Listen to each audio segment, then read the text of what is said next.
no matter how important, significant she is to the community, the family, if everybody agrees that the baby's saying nonsense, like normally actually, if she dies and anybody like plays with her grave, there'll be problem. Like there'll be problem.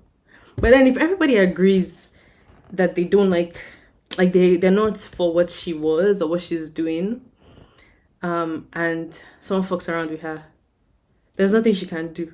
There's nothing she can say. Like her spirit cannot fight. Her spirit cannot cause problem. Which ultimately is a proverb about and one person trying to go out and how like you eat it or you kick it away, like the group.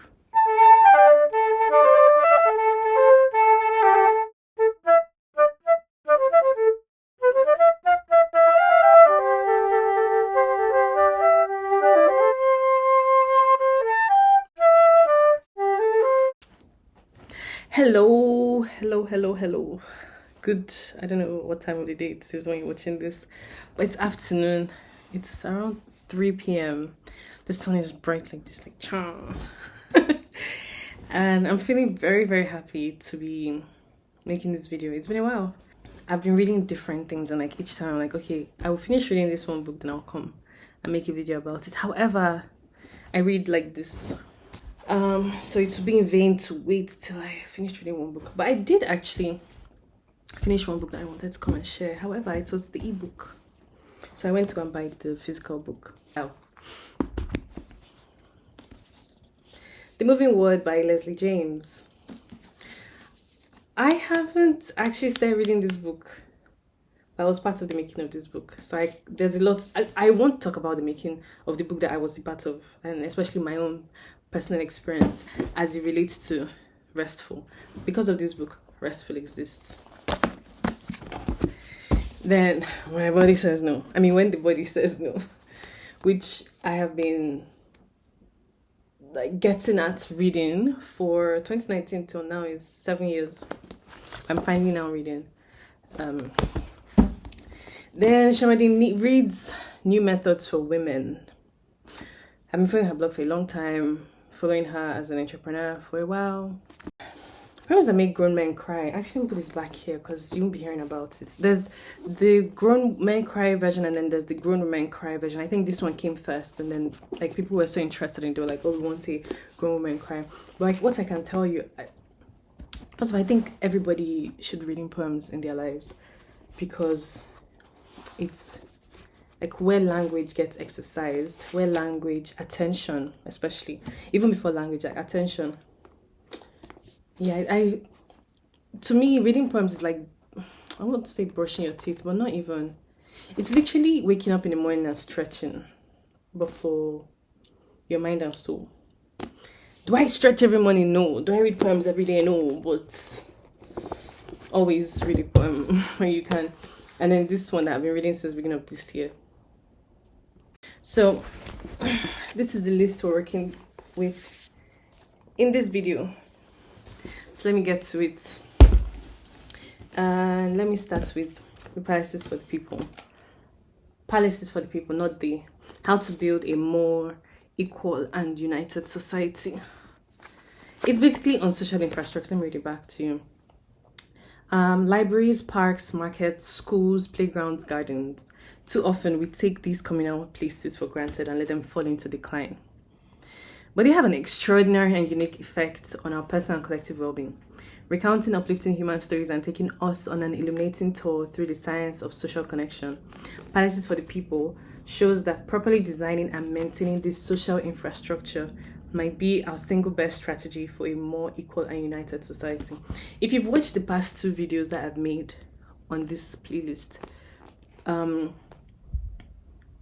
okay, no, not the past 2, but like the last one, where there was Toni Morrison voice layover, you would know that I am really about this, like a line of thoughts, this stream of thinking that social infrastructure maketh democracy.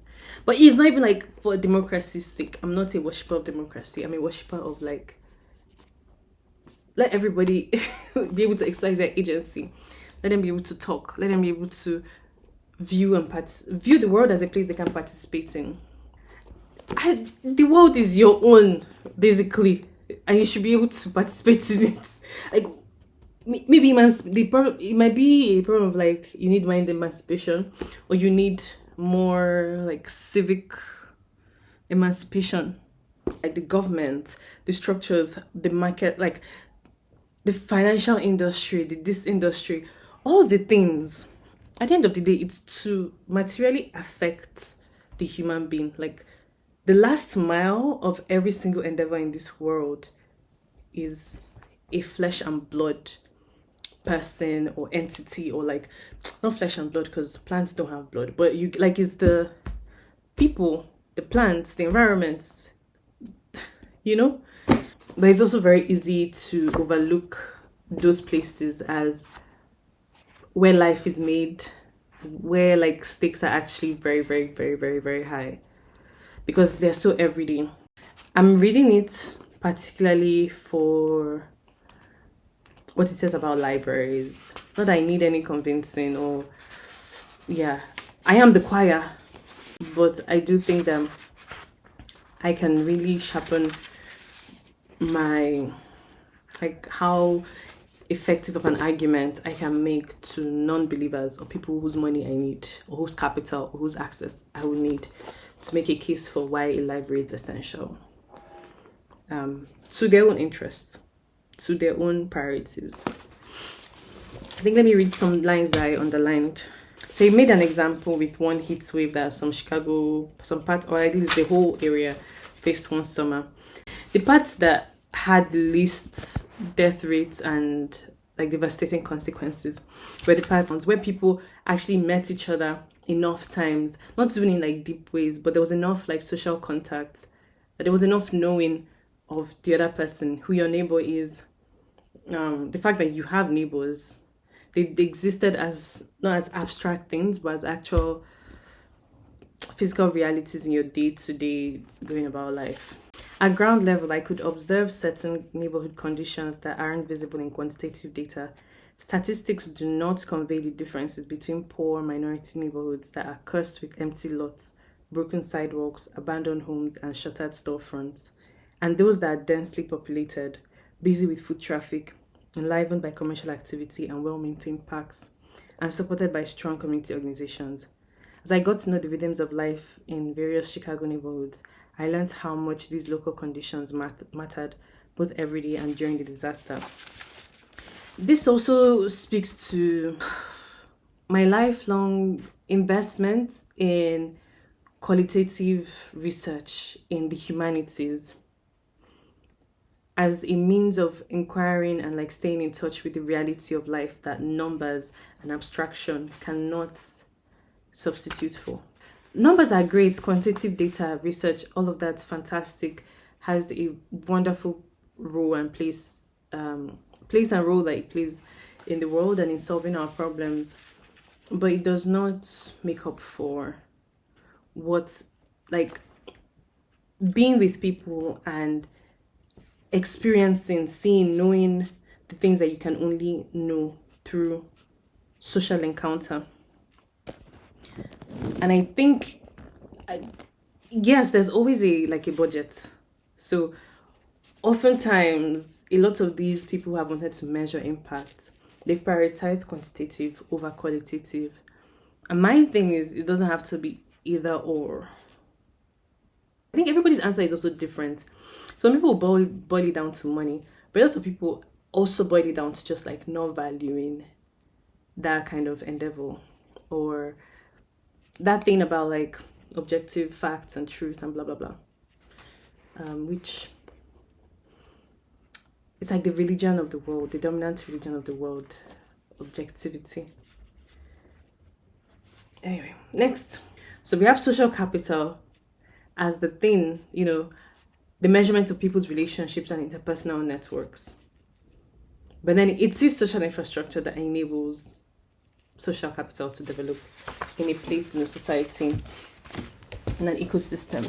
And this reminds me of a video I was watching today, actually, a playback of a panel that was hosted at GAS, moderated by Ashio Tenkyang of the Baldwin Institute. And on the panel were Sheiso, that's what I remember her name as, but like she's the founder of JCAA, June Creative and Art Advisory, I think. Tushar from 16 by 16 / Ajasa, and Walilawa from the Republic.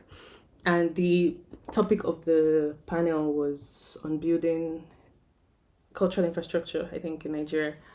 And also like institution building, something, I think infrastructure beyond the institution. So sometimes like when an individual becomes an institution, or like what other ways can you deploy infrastructure beyond the institution? And the conversation was very interesting, because they all had different perspectives on Nigeria, different perspectives on like the center and how to negotiate with the center, if at all negotiation is possible. So when he finished his dissertation for his PhD, he made a book called Heat Wave, which is about the disaster, that got him, super like, oh, there's something here, like social infrastructure really changes the last mile. I began thinking beyond that particular catastrophic event and investigating the way that local resources such as libraries, barbershops, and community organizations affect people during ordinary times too. I needed to explore the hidden networks and taking for granted systems that support, or in some cases, undermine all variety of collective life. This makes me think about my own ambitions with the Sweet Medicine Library. And I don't know if any of you watching this may know, but it's a dream that I've had since 2019. But it wasn't always in this particular way. Like the dream has ripened over time. But I remember the basic story, the basic root was I'm doing my dissertation in 2019, and I'm like, oh damn, the infrastructure to do this research does not exist. I just do this research in the way that I want to. The archival infrastructure doesn't exist. The archives in the UK were made for a particular purpose, which was in the colonial archives in the UK, colonial archives of like Nigerian life and blah blah blah, was made for a particular agenda of like official records for the colonial government. And so they had their own priorities, and everyday life in Nigeria wasn't their priorities to the extent that governance, trade, blah blah blah was their priority. So it was very hard to find the kinds of sources that I needed to ask kind of questions I am obsessed with, which are questions about ordinary life and like social everything, the human, the material final book. And when I started my master's in like the following months, it became more than just the archival institution. It became infrastructure rather. For me, I just wanted a learning environment that was going to be freer than I had experienced in like that ivory tower. But not just freer, I also wanted it to be centered on African Nigerian life, which was missing in the abroad for good reason. Not like great reason, but good reason. And in the time since then, how many years? 7 years. I've been thinking nonstop. I mean, I tell you, thinking quite frankly nonstop. Sometimes it's even embarrassing to say how long I've been thinking about this thing, because the amount of thinking I've done about this thing should have produced something. It has produced some things, but I'm like, bro, I don't know. And this thing's not leaving my mind. Like, I'm committed. I'm inside it. But I've been thinking a lot about who is it for? Who needs this? Like, to what extent is this just me wanting to bake the specific cake that I dreamt about one random night? But it wasn't just a one dream. It wasn't... I don't know. It also breaks my heart to see how unique my path has been and how that has produced the unique individual that I am, and the unique individual that has desires that are not shared in the same configuration or to the same intensity by most people in Nigeria. And in my head, I kept thinking that I was a mainstream, like a dominant reality, like the experiences I've had. Like, I just thought of myself as the average Nigerian. Come to find out, in this past 5 years of living in Nigeria, which was the point, I was not. I am an average person, yes, but I am... The influences that have shaped my thinking, I was seeing a therapist the other day, a while, some time, and there was a proverb slash parable. I can't recount it in Igbo, but it was basically that like an umada, or is it like the one ada,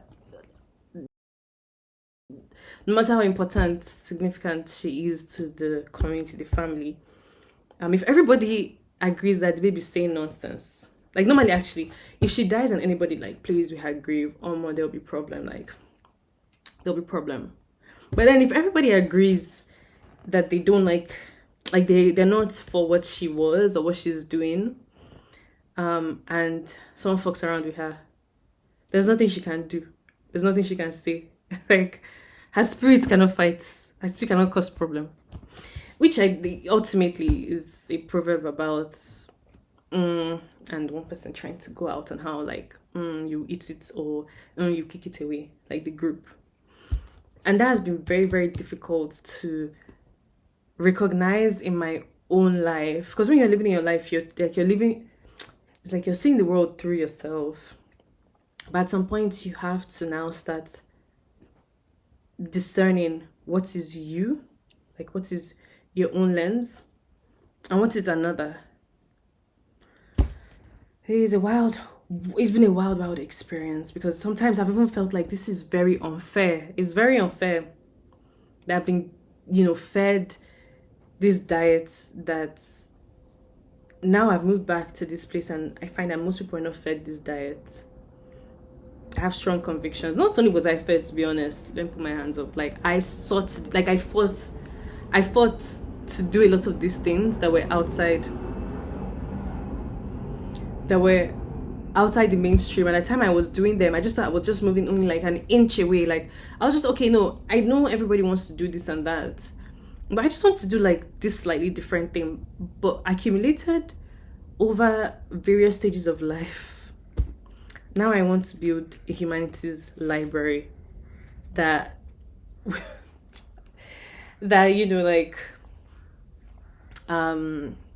critical thinkers from all over the world can engage with Nigerians with respect for the Nigerian perspective, with respect for the Nigerian thinking.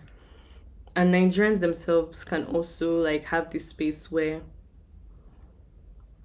they get to see themselves, where they get to really experience their own agency and their own responsibility for shaping not just the Nigerian world, but the global world.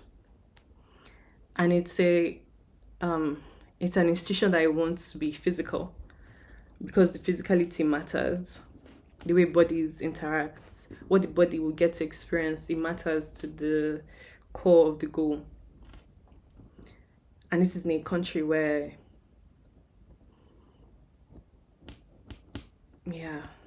even the tertiary education system has been old. Talk less of like the humanities in that system.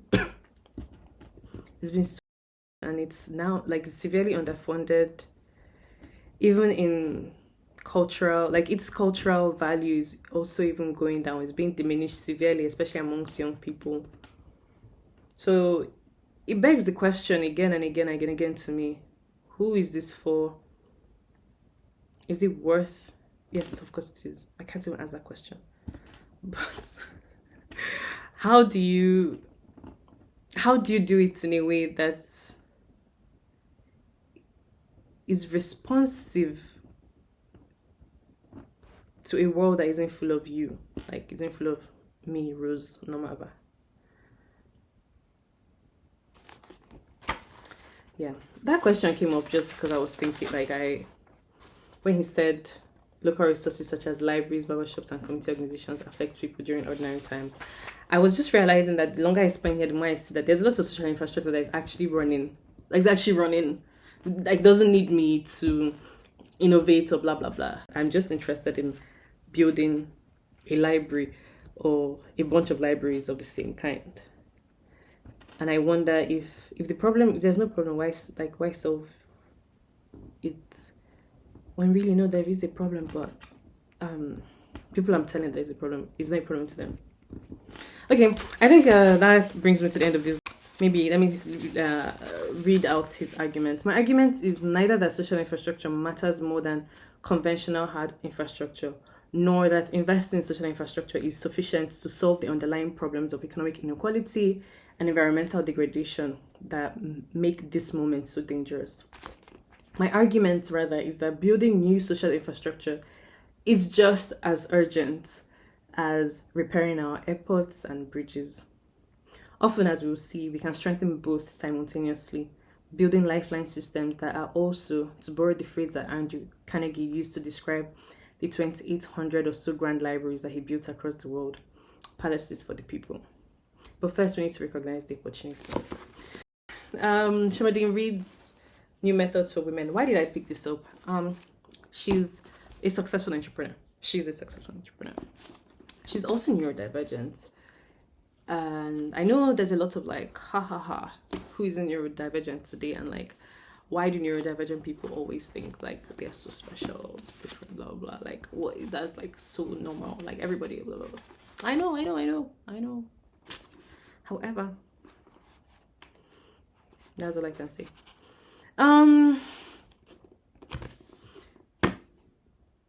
I also like her branding. I love her use of the color blue. I just like the way she uses the color blue. I was like, I need to get into that. And that's actually a very, very real part of why I bought this book. I'm not going to lie. When she sends her emails and like there's a blue circle beside her name, I'm like, yeah, I always tap that just for the aesthetic experience of getting into that blue. And her new company, 39BC, and how it's red as fuck. Anyway, but 39BC is a dream kind of company. Like, in another life, I'm living the life of running a brand like 39BC.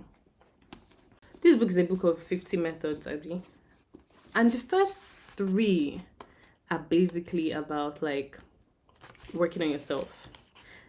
And very specifically, self-reflecting to self-design, know your body, your work in progress, reflect on the role of your emotions. And I'll get into that in this book. Label your trauma, know your attachment style. And the book is organized in like a part 1, understanding, part 2, absorbing, part 3, applying, part 4, accumulating, part 5, trimming. And if you know anything about anything, in order to start anything, you actually do need to just like study the thing that you want to enter or intervene. And I think that's the whole point of starting in this way. It's that like, in order to like, whatever methods you want to create for yourself, also have big things, like you have to have a method for your life. Like, have a set of guides and values. Know your own values. Have it, like, define your life like a project. And I know there's some people who are like, oh no, it's like over self-optimizing. I don't think it is. I think knowing your machine, giving your machine like instructions. You have one life. You have one single life. And the kind of person I am, the kind of person she is, maybe the kind of person you are, maybe, I don't know.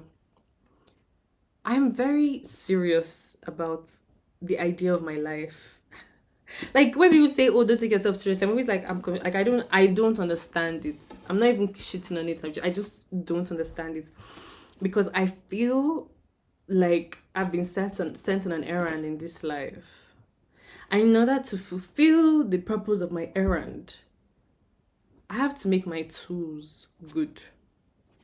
I have to spend time understanding the errand, understanding myself as the messenger, understanding the terrain.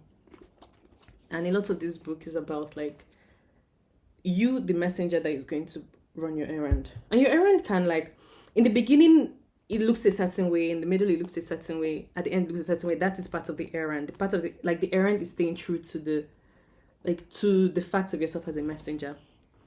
One day that could look like chill, like getting lost in the wilderness. That is still part of your errand. Anyway, I really enjoyed all that, like understand your emotions, your traumas, your childhood, like framings, the messaging that you absorb before you could question things. It was very interesting. It made me think a lot about the UK self-help publishing scene, which reminds me, actually, if you're interested in that, There's a researcher called Diana Deshala Olaleye, and she's currently doing a PhD at the LSE on self-help books that have come out from Black British women in like the past 10 years or so, I don't know.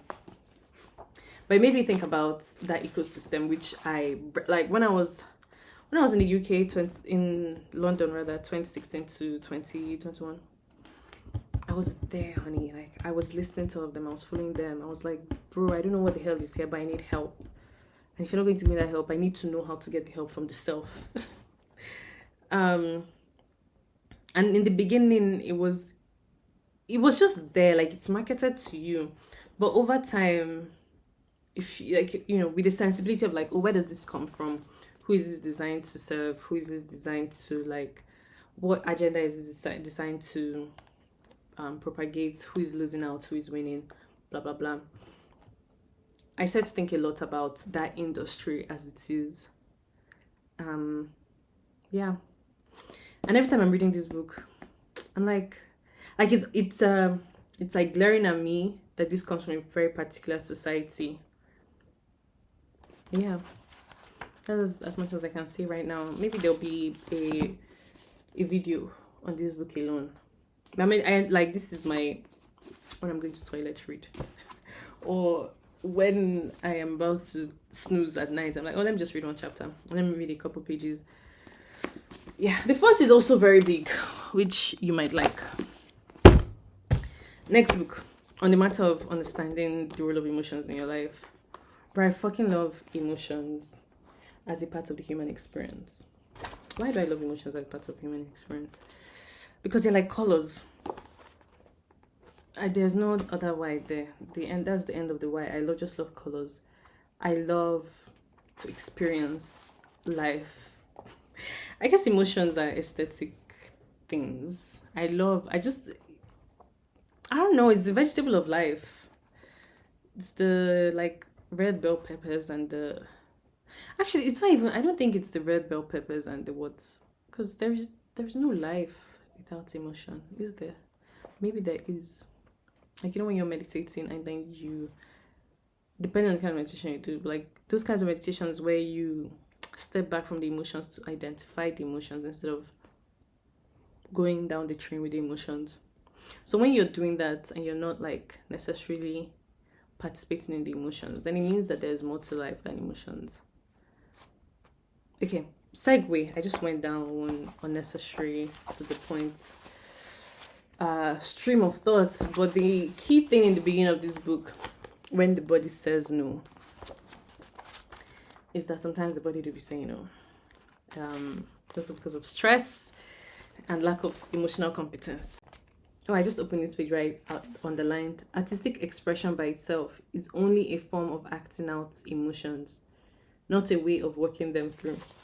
And I think this, you know, I didn't really need to hear it, but I needed to underline it and like have it said in that very particular way, because lots of times we think of art as this way to understand our emotions, but it's like a one step. It's not the end. Like, are you making art for the sake of emotional regulation, or not for like the financial market, but for the sake of expression? Because like the opposite of dysregulation is expression. When you use art for expression is not the ultimate end goal. It's useful, it's necessary, it's part of the journey. But you like the working through the emotion, because if you express it and you don't know how to get to the point where that emotion doesn't like get that, then you're just going around and almost like trapped in the emotion. And you would always express the emotion, but like when you eat nonsense and then you have to go to the toilet for like 2 hours, and then you eat nonsense and you go to the toilet, and you're like, oh no, I'm expressing the milk. But bro, maybe you can stop eating the nonsense as well. Anyway. So many things in this book. I never miss a Gabor Maté video when it comes on my social media timelines. And I bought this book in 2019 when I've just described my 2019 to people as being a lot. I saw shaggy of wanting more than the world had to give me, and wanting to like pull water out of the stone of my reality, and it did me dirty. So one of the things I did, I mean, I was just trying to heal myself that whole year, and one of the things I did was buy this book to try and like work on that. When Body Says No, the subtitle is The Cost of Healing Stress. So I'm just going to read maybe one or two things I underlined. The fundamental problem is not the external stress, such as the life events quoted in the studies, but an environmentally conditioned helplessness that permits neither of the normal responses of fight or flight. The resulting internal stress becomes repressed and therefore invisible. Eventually, having unmet needs or having to meet the needs of others is no longer experienced as stressful. It feels normal. One is disarmed. The evidence gathered from my interviews is consistent with the published research. Many students of this disease have voiced the clinical impression that emotional stress may be somehow implicated in the genesis of multiple sclerosis. A research article noted in 1970. Excessive emotional involvement with a parent, a lack of psychological independence, an overwhelming need for love and affection, and the inability to feel or express anger have long been identified by medical observers as possible factors in the natural development of the disease. That's an autoimmune disease that affects your your nervous system. A study in 1958 found that in nearly 90% of cases, before the onset of symptoms, patients experienced traumatic life events that had threatened their security system. This book ideally will get a separate video because there's a lot to just like share about its viewpoint on stress and on emotional competence. But right now, it's at the scary part where I'm like, oh my god, this sounds like me. It's kind of like you're telling me I'm going to die tomorrow. Like, bro, I'm scared. I'll never forget was it like 2016? I think 2016 Christmas. There was this doctor or nurse somewhere in the US. She's a black woman, maybe Nigerian, I don't know. But she made this long thread about how stress can and will kill you if you don't check it. That thread on Twitter, I will never forget just like the experience of reading it, seeing how fundamental, bro. Because of that thread, I started to change my life when 2017 came. Thank you to whoever made that thread. That thread is like this book. When I finished reading chapter 1, 2, and 3, I can't remember what I did, but also I guess it's not very. I mean, it's a bit stressful because I got up and I was like, oh my god, I need to change my life like right now. But I've been trying to change my life gradually in increments for the past many years. So at the point at which this book is meeting me, I think I'm ready because I'm already making lots of changes, and I know that the changes are like my life can change. That I am not like, this isn't useless stuff. This isn't just like reading and nothing will change about my life, or stuff that I just cannot even compute. You know when you're scrolling on TikTok and somebody's video and somebody comments on the page on under the video and they're like, oh, I didn't know this option was available. No, genuinely, there's so many options that we're not aware that are available in my life.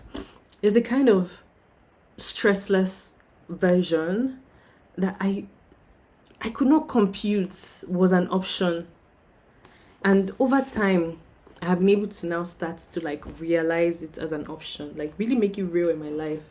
That is an option, not just reading it. So that when I'm reading a book like this, not only am I like, oh yeah, I'm inspired, but I can also see, because there's some patients he talks about, at least in the first 2 chapters, and he's like, okay, one guy, I think he had like cancer of the throat, and this guy they were talking, and he was talking to the guy about how like, yeah, you can get through, and like I think he was making progress, and the guy was telling him, yeah, so after like 7 years, I'm giving myself 7 years and I'll be back to normal, like I'll be back to my normal lifestyle. That would have been me before, where I'm like, okay, now I know that stress is possible, like it's killing me, can do blah blah blah, but I just cannot fathom not living like this. What do you mean? Yeah, okay, if I get the illness, I will get better. I will like stop doing certain things and I'll get better, but like my goal is to go back to my normal life, not to change one or two things. So in the previous pages, he outlined emotion 1, 2, and 3, which is a categorization that some guy called the psychologist Ross Buck distinguishes between 3 levels of emotional responses, which he calls emotion 1, emotion 2, and emotion 3. Emotion 3 is the subjective experience from within oneself. It is how we feel. In the experience of emotion 3, there's conscious awareness of an emotional state such as anger or joy or fear, and its accompanying bodily sensations. Emotion 2 comprises our emotional displays as seen by others, with or without our awareness. It is signaled through body language, non-verbal signals, mannerisms, tones of voices, gestures, facial expressions, brief touches, and even the timing of events and pauses between words. They may have physiologic consequences often outside the awareness of the participants. It is quite common for a person to be oblivious to the emotions he is communicating, even though they are clearly read by those around him. Our expressions of emotion too are what most affect other people, regardless of our intentions. Reading this about emotion too was fairly liberating in my mind, because there are so many times when I have felt like, in retrospect, oh my god, I was probably communicating that emotion, but I was not aware of it. And in fact, maybe I may have been projecting it onto the other person. And like for many years, as I became capable of even being aware of emotion too, in retrospect, I would feel so ashamed of the fact that like I was communicating an emotion I was not aware about. But then reading this and realizing that it's very common, it's like, okay, whatever. Bro, like we're all like, it's a very common human experience. Kill me, shoot me. Okay, don't shoot me, please. And Emotion 1 comprises the physiological changes triggered by emotional stimuli, such as nervous system discharges, hormonal outputs, and immune changes that make up the fight or flight reaction in response to threats. These responses are not under conscious control, and they cannot be directly observed from the outside. They just happen. They may occur in the absence of subjective awareness or of emotional expression. They are adaptive in acute threat situations. However, these same stress responses are harmful when they are triggered chronically without the individuals being able to act in any way to defeat the perceived threat or to avoid it. He goes down to talk about self-regulation and emotional competence. Emotional competence presupposes capacities often lacking in society where cool, the absence of emotion, is the prevailing ethic, and where don't be so emotional and don't be sensitive are what children often hear, and where rationality is generally considered to be the preferred antithesis of emotionality. The emotional competence he describes requires 1, the capacity to feel our emotions so that we are aware when we are experiencing stress. 2, the ability to express our emotions effectively and thereby to assert our needs and to maintain the integrity of our emotional boundaries. Hello. Number 3, the facility to distinguish between psychological reactions that are pertinent to the present situation and those that represent residue from the past. What we want and demand from the world needs to conform to our present needs, not to unconscious, unsatisfied needs from childhood. If distinctions between past and present blur, we will perceive loss or threat of loss where none exists. Again, it's also important to actually know, like, don't be ashamed of this stuff, because shame only blocks your path towards working through the emotions, even the emotion of shame itself. And number 4, emotional competence requires the awareness of those genuine needs that do not require satisfaction, rather than their repression for the sake of gaining the acceptance or approval of others. I'll leave it there. In each of the individual histories of illness in this book, one or more aspects of emotional competence was significantly compromised. usually in ways entirely unknown to the person involved. Emotional competence is what we need to develop if we are to protect ourselves from the hidden stresses that create a risk to health, and it is what we need to regain if we are to heal. We need to foster emotional competence in our children as the best preventive medicine. Our children also a lot of times being us ourselves. Okay, I'm actually getting tired of talking in this video, so I'm going to end here, but I'll just say a few words. Next video we'll go on. Restful exists because of this book. I said that in the beginning. Partly because the idea that Restful could be possible became an option in my mind when I was working with Dr. Leslie James in the archives of the British Library and the Kew Gardens, and going through newspapers from the early 1900s, newspapers in West Africa and the West Indies, because that's the subtitle of this book is how the West African and Caribbean press shaped Black political thoughts. So we were actually going through the press, newspapers, publications from this era, 1935 to 1960. We looked at far earlier as well. At least at the time I was working with her, and it was through engaging with these things in the beginning, because also the press is not that new a thing. It comes from a particular context. At least the press in the way that we engage with it now in our societies today comes from a particular context, a particular period. And in West Africa and Caribbean, this was around the time where the first West African pilots and so on and so on and so, they were being established. And so there was a lot of experimentation, there was a possibility. I was so inspired, as I always am, by the possibility of bringing something new to life and seeing people be like, oh, the way the world is right now, I need to add something, I need to add a little spice. And then they do it and it becomes a thing. And it shapes thought. It shapes yeah, I'm committed to publishing. I'm committed to how people talk about themselves. I'm committed to the infrastructure for people to talk about themselves, talk about how they're seeing the world. It really matters. It really, really matters. I've seen, if not for anything, I've seen it in my own life, widen the options of what I thought was available to me. And lots of times you only know what's available to you by seeing a similar thing, being inspired to even ask yourself, what could be available to me? And a lot of that coming together to talk about how we're seeing the world. It results in real life change. Because nothing that exists, no infrastructure, no system exists without an agenda that is being explicitly or implicitly agreed upon. And that agreement happens in encounter, in dialogue, in exchange. Yeah. We make the world through encounters with ourselves.